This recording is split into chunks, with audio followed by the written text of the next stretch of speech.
Praise the lord friends, ఎలా ఉన్నారు friends? యోహాను సువార్త 9వ అధ్యాయం 2వ వచనంలో పుట్టిగ్రుడ్డివాడిని చూచినప్పుడు యేసుప్రభు వారి శిష్యులకు ఒక డౌట్ వచ్చి యేసుప్రభు వారిని ఇలా అడుగుతారు, బోధకుడా, వీడు గ్రుడ్డివానిగా పుట్టుటకు వీడు పాపం చేశాడా లేక వీని తల్లిదండ్రులు పాపం చేశారా అని.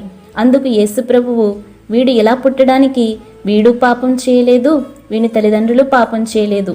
దేవుని ద్వారా ఒక అద్భుతం వీని జీవితంలో జరిగి దేవుని నామం మహిమపరచబడుటకే ఇలా పుట్టాడని చెప్తారు.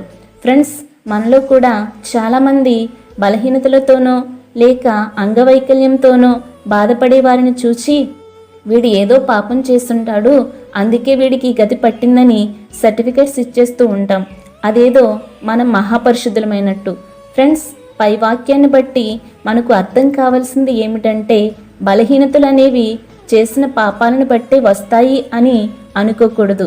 ఒకవేళ దేవుని ద్వారా మన జీవితంలో ఒక అద్భుతం జరిగి దేవుని నామం మహిమపరచబడటకు కూడా రావచ్చు కదా ఫ్రెండ్స్.